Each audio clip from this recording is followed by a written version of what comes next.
Okay students, ఇప్పుడు 5 లెక్క చూడండి.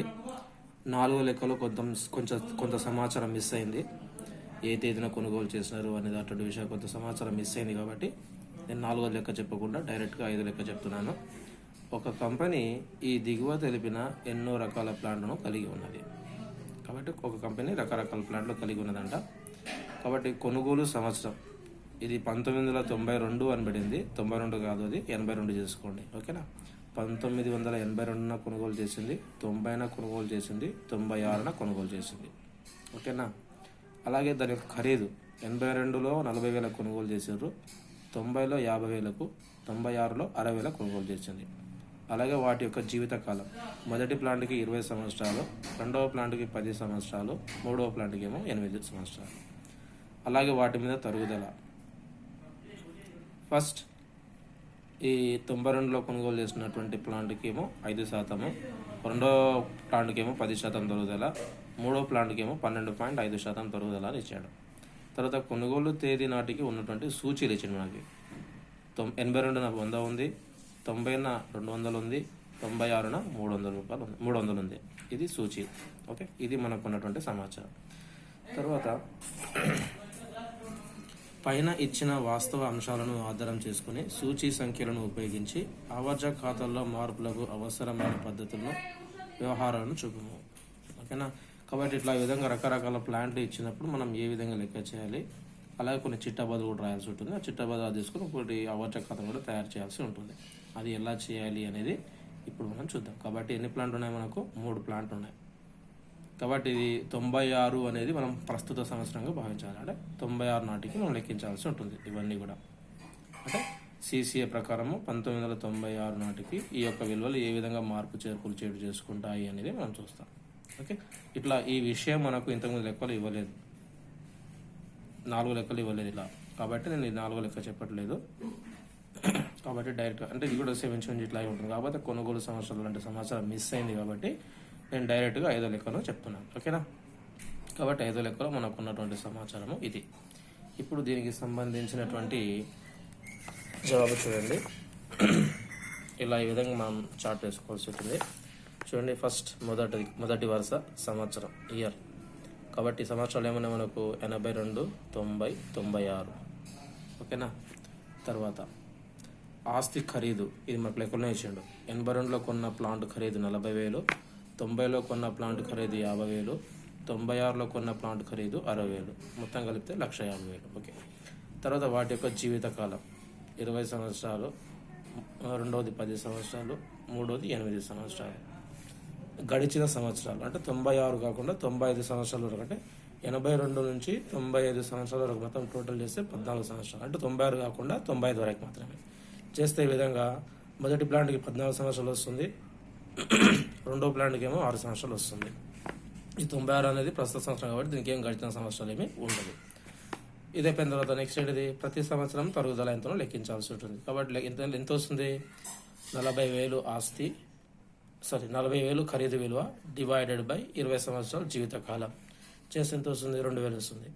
లేకపోతే మనకు శాతం కూడా ఇచ్చింది డైరెక్ట్గా. 40,000 ఇంటూ 5% చేస్తే 20,000. ఓకేనా? అలాగే 90 సంవత్సరంలో తరుగుదల ప్రతి సంవత్సరానికి అన్నప్పుడు ఆస్తిలో 50,000 డివైడెడ్ బై జీవితకాలం 10 సంవత్సరాలు = 5,000. ఓకేనా? ఇట్లా చేసినా వస్తుంది. డైరెక్ట్ 50,000 మీద 10% చేసినా కూడా వస్తుంది. తర్వాత 1996 సంవత్సరం చివరిలో మూడో ప్లాంట్ 60,000 డివైడెడ్ బై 8 సంవత్సరాలు జీవితకాలం చేస్తే ఎంత వస్తుంది? 7,500. ఓకేనా? ఇట్లా చేసినా వస్తుంది. లేకపోతే డైరెక్ట్గా 60,000 మీద 12.5% చేసినా కూడా 7,500 వస్తుంది. ఇలా ఈ విధంగా ప్రతి సంవత్సరం తరుగుదల ఎంతనో లెక్కించాల్సి ఉంటుంది వరుసలో. తర్వాత సంచితమైన తరుగుదల. సంచిత తరుగుదల అంటే మొత్తం ఇది మొదటి 14 సంవత్సరాలు, 14 సంవత్సరాలు మొత్తం తరుగుదల మొత్తం ఎంత, ఇది 6 సంవత్సరాలు మొత్తం 6 సంవత్సరాలు తరుగుదల ఎంత అనేది లెక్కిస్తాం. ఓకే, సో ఫస్ట్ 82 సంవత్సరం ప్లాంట్. కాబట్టి ఒక సంవత్సరానికి 2,000 అవుతే గడిచిన మొత్తం ఎన్ని సంవత్సరాలు? 14 సంవత్సరాలు. కాబట్టి 2,000 ఇంటూ 14 చేస్తే ఎంత వస్తుంది? 28,000. అలాగే ఇది సంవత్సరానికి ఎంత? 5,000 రూపాయలు. అలా గడిచినవి ఎన్ని సంవత్సరాలు ఉన్నాయి? 6 సంవత్సరాలు ఉన్నాయి. కాబట్టి 5,000 ఇంటూ 6 సంవత్సరాలు చేస్తే 30,000 రూపాయలు. ఇలా ఈ విధంగా సంచితమైన తరుగుదల లెక్కించాల్సి ఉంటుంది. ఇది ఏంటిది? సంచితమైన తరుగుదల ఏముండదు అంటే గత సంవత్సరం ఏం లేదు, ఇది ప్రస్తుత సంవత్సరం ఉంది కాబట్టి గడిచిన సంవత్సరం వరకు మనకు ఎటువంటి సంచితమైన తరుగుదల లేదు కాబట్టి ఇది శూన్యం, ఇది 0. తర్వాత CCA ప్రకారము ఆస్తి విలువ లెక్కించాల్సి ఉంటుంది. వాళ్ళ CCA ప్రకారం ఆస్తి విలువ లెక్కించాల్సిందంటే ప్రస్తుత వ్యయ అకౌంట్ ప్రకారం ఆస్తి విలువ అన్నప్పుడు మొదటి ప్లాంట్ విలువ ఎంత? 40,000. 40,000 ఇంటూ ముగింపు సూచి ఎంత ఉంది అంటే 1996లో సూచి ఎంత ఉంది? 300 ఉంది. డివైడెడ్ బై 100 చేస్తే దాని విలువ ఎంత? 1,20,000. ఓకేనా?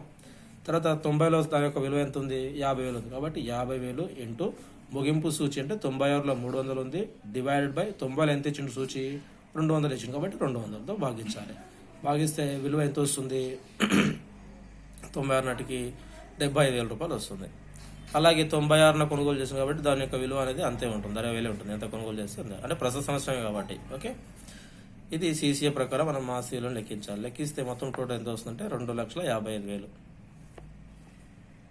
ఓకేనా? ఈ ఆస్తి విలువ ఇంతకు పెరిగింది ఇప్పుడు 96 సంవత్సరంలో. 1,50,000 ఉన్నది 2,55,000, 2,55,000 పెరిగింది. అంటే ఎంత పెరిగింది? దాదాపుగా 1,05,000 పెరిగింది. ఓకేనా? నెక్స్ట్ CCA ప్రకారం తరుగుదల. ఇప్పుడు HCA ప్రకారం తరుగుదల లెక్కించినాం అది ఇక్కడ మనము. అలా ఇక్కడ CCA ప్రకారం తరుగుదల లెక్కించాల్సి ఉంటుంది. చూడండి, దాని యొక్క విలువ ఎంత? 1,20,000. కాబట్టి 1,20,000 డివైడెడ్ బై 1,20,000 డివైడెడ్ బై 20 సంవత్సరాలు చేస్తే ఎంత వస్తుంది? 60,000 వస్తుంది. ఓకేనా? లేకపోతే డైరెక్ట్గా 5% చేసినా అంతే వస్తుంది. నెక్స్ట్ ఇది 75,000 ఉంది కాబట్టి డివైడ్ 10 సంవత్సరాలు చేస్తే 5,500 ఇట్లా చేసినా వస్తుంది, లేదా డైరెక్ట్గా 10% చేసినా వస్తుంది. నెక్స్ట్ 60,000 డివైడెడ్ బై 8 సంవత్సరాలు చేస్తే ఎంత వస్తుంది? 7,500, లేకపోతే ఇంటూ 12.5% చేసినా ఇంతే వస్తుంది. ఇది CCA ప్రకారం మొత్తం తరుగుదల ఎంత? 21,000. HCA ప్రకారం తరుగుదల ఎంత? 7,500. ఓకే, దీనికి మధ్య వ్యత్యాసం ఏదైతే ఉంటుందో దాన్ని మనం సర్దుబాటు అని చెప్పేసి అనుకుంటాం. ఓకేనా?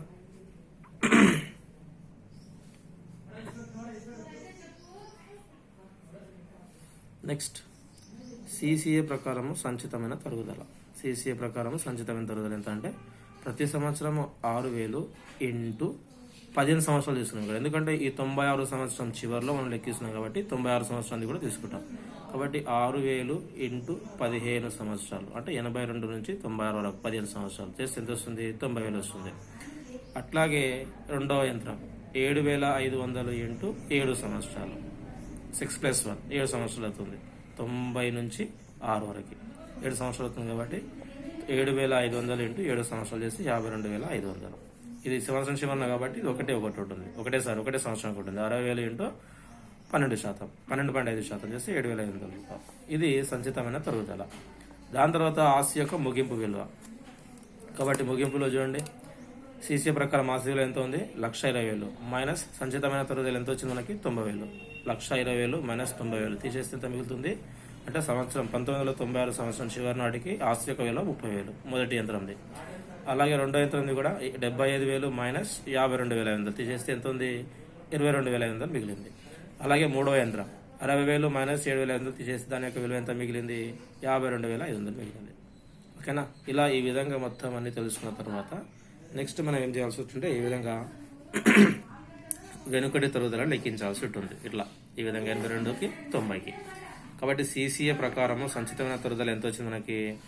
చూడండి, ఆస్తి యొక్క విలువ 1,20,000 ఇంటూ 5% తరుగుదల ఇంటూ వెనుకటి తరుగుదల అన్నప్పుడు ఏం చేయాలి మనము? గత సంవత్సరం అంటే గడిచిన సంవత్సరాలు ఏవైతుందో వాటితో గురించాల్సి ఉంటుంది. 1,20,000 ఇంటూ 5% ఇంటూ 14 సంవత్సరాలు చేస్తే ఎంత వచ్చింది మనకి? 84,000. ఇది ఏ అనుకుంటాం. ఓకే, అట్లా ఇక్కడ కూడా 75,000 ఇంటూ 10% ఇంటూ 6 సంవత్సరాలు చేస్తే 45,000. ఇవి రెండు ఏ. నెక్స్ట్ HCA ప్రకారం అంటే చారిత్రాత్మక వ్యయ అకౌంటింగ్ ప్రకారము సంచితమైన తరుగుదల అన్నప్పుడు 40,000 ఇంటూ 5% ఇంటూ 14 సంవత్సరాలు చేస్తే 28,000. ఇక్కడ 50,000 ఇంటూ 10% ఇంటూ 6 సంవత్సరాలు చేస్తే ఎంత వస్తుంది? 30,000 వస్తుంది. కాబట్టి ఇవి ఏ అంశాలు, ఇవి బి అంశాలు. ఇప్పుడు వెనుకటి తరుగుదల లెక్కించాలంటే A మైనస్ బి. కాబట్టి ఏ నుంచి బి చేస్తే మనకు 82కి సంబంధించిన యంత్రానికి 82 సంవత్సరానికి సంబంధించిన యంత్రం వెనుకటి తరుగుదల వస్తుంది. అలాగే 1990 సంవత్సరానికి సంబంధించిన యంత్రానికి గల వెనుకటి తరుగుదల వస్తుంది. కాబట్టి 82దేమో 56,000, 90దేమో 15,000, మొత్తం కలిపితే ఎంత వస్తుంది? 71,000 వస్తుంది. ఈ 71,000 ఏంటిది అంటే వెనుకటి తరుగుదల. నెక్స్ట్ చూడండి, తరుగుదల సర్దుబాటు లెక్కించాల్సి ఉంటుంది. మరి తరుగుదల సర్దుబాటు లెక్కించాలి అంటే 1982 సంవత్సరంలో 82 సంవత్సరం సంబంధించిన యంత్రానికి చారిత్రాత్మక వ్యయ ప్రకారం తరుగుదల ఎంత వచ్చింది? 2000 వచ్చింది. అలాగే సీసీఏ ప్రకారం ఎంత వచ్చింది? 4000 వచ్చింది. ఓకేనా. అలాగే 90 సంవత్సరానికి సంబంధించిన యంత్రము హెచ్ఏ ప్రకారం చూస్తే 5000 ఉంది, సీసీఏ ప్రకారం చూసినాము 7500 ఉంది. అవునా, చూసుకోండి కాలేజ్ పైన చూడండి. 2000 ఉంది, 6000 ఉంది, 5000 ఉంది, 7000 ఉంది, 7500 ఉంది. కాబట్టి అట్లాగే ఇప్పుడు దీనికి ఇలా మధ్య వ్యత్యాసం చూస్తాం మనం. 2000 మైనస్ 6000 తీసి ఎంత అంటే 6000 మైనస్ 2000 తీసేస్తే మనకి ఎంత వస్తుంది? 4000. ఇది 82ది. తర్వాత 7500 మైనస్ 5000 తీసి 2500, ఇది 90ది. మొత్తం చూస్తే ఎంత వస్తుంది? 4000 ప్లస్ 2500 కలిపితే 6500 వస్తుంది. ఇది తరుగుదల సర్దుబాటుని ఈ విధంగా లెక్కించాలి. తర్వాత స్థూలంగా పెరిగిన ఆస్తి విలువ సీసీ ప్రకారం మొత్తం ఆస్తి విలువ ఎంత ఉండే? 2,55,000. తర్వాత చారిత్రాత్మక వ్యయ ప్రకారం ఆస్తి విలువ ఎంత ఉండే? 1,50,000. కాబట్టి 2,55,000 మైనస్ 1,50,000 తీసేస్తే ఎంత? 1,05,000 రూపాయలు. ఇది స్థూలంగా పెరిగినటువంటి ఆస్తి విలువ. ఓకే, ఈ విధంగా రాసిన తర్వాత చిట్టా బదులు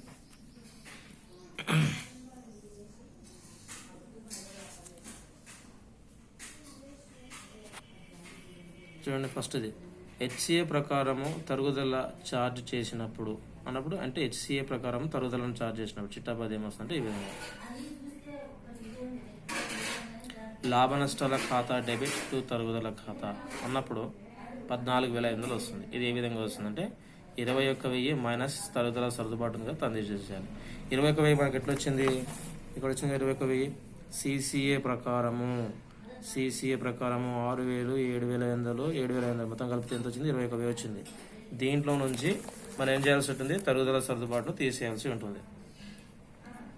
తరుగుదల సర్దుబాటు తీసేయాల్సి ఉంటుంది. 6,500 వచ్చింది కదా, ఈ 6,500 వచ్చింది కదా, దీన్ని మనం తీసేయాల్సి ఉంటుంది. తీసేస్తే మిగతాది చారిత్రాత్మక వ్యయ ప్రకారం తరుగుదల లాభ నష్టాల ఖాతాకు మళ్లించినప్పుడు వస్తుంది.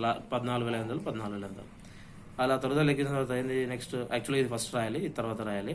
యంత్రం మీద తరుగుదల లెక్కించినప్పుడు తర్వాత తరుగుదలను లాభ నష్టాల ఖాతాకు మళ్లించినప్పుడు. కాబట్టి 2 తరుగుదల ఖాతా డెబిట్, యంత్రం ఖాతా సేమ్ 14,500, 14,500.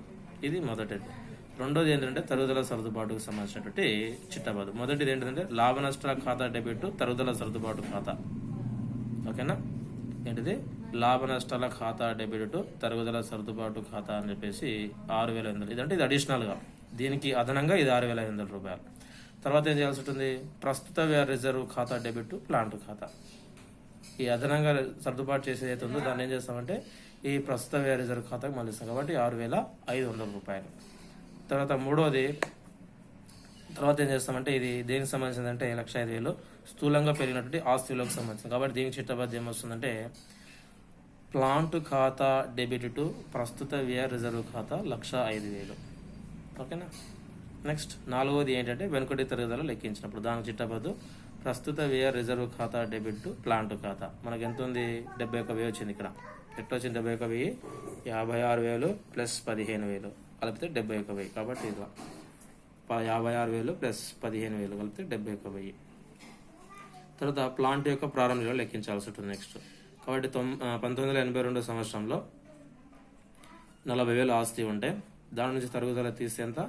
12,000 మిగులుతుంది. కాబట్టి 96 సంవత్సరానికి దాని యొక్క నిల్వ ఎంత ఉంది? 12,000. 90లో 50,000 కొన్నాం, మైనస్ తరుగుదల 6 సంవత్సరాలకు తీసేస్తే 30,000, 20,000. 96 సంవత్సరంలో 60,000. మొత్తం కలిపి దాని యొక్క నిల్వ ఎంత ఉంది? 92,000 ఉంది. ఇది ప్లాంట్ యొక్క ప్రారంభ నిల్వ. ఏ సంవత్సరానికి? 96 సంవత్సరానికి. 96 సంవత్సరం ప్రారంభంలో అనమాట. కాబట్టి 96 సంవత్సరం అంటే చూడండి ఇక్కడ 1 జనవరి 96 అని చెప్పేసి రాస్తున్నాం. ఓకేనా. కాబట్టి ఫస్ట్ ప్లాంట్ ఖాతాలో ఏం చేస్తాం? 2 తెచ్చిన నిల్వ అని చెప్పేసి 92,000 రూపాయలు రాస్తాం. ఇది తర్వాత ఏంది? బై తరుగుదల అని చెప్పేసి 14,500. ఓకేనా. ఎందుకంటే చూడండి ఇక్కడ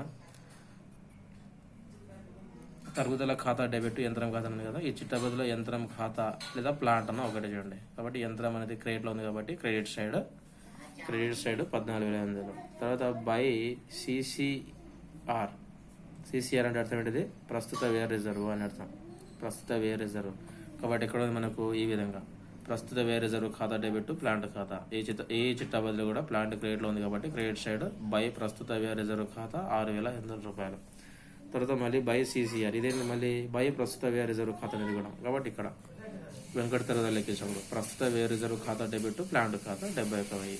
కాబట్టి బై ప్రస్తుత వ్యయ రిజర్వ్ ఖాతా అని చెప్పేసి క్రెడిట్ సైడ్లో 71,000 రాయాల్సి ఉంటుంది. తర్వాత 2CCL, ఓకేనా. సిసిఏ ఇక్కడ ఏంటిది, సిసిఏ అంటే ప్రస్తుత వ్యయ అకౌంటింగ్ ప్రకారము ఆస్తి విలువ అనేది స్థూలంగా ఎంత పెరిగింది, ఆస్తి విలువ ఎంత పెరిగింది, 1,05,000 పెరిగింది. కాబట్టి దీని కూడా చిట్టాబద్ధం వస్తుంది. ప్లాంట్ ఖాతా డెబిట్, ప్రస్తుత వ్యయ రిజర్వ్ ఖాతా. ఈ చిట్టాబద్దులో ప్లాంట్ డెబిట్లో ఉంది కాబట్టి డెబిట్ వైపున 2CCA కరెంట్ కాస్ట్ అకౌంటింగ్ ప్రకారము 1,05,000 రూపాయలు పెరిగింది. ఇలా ఈ విధంగా చేస్తే టోటల్ 1,97,000, 1,97,000 రూపాయలు. ఓకేనా. ఇలా ఈ విధంగా లెక్క చేసి చిట్టాబద్దు రాయాల్సి ఉంటుంది.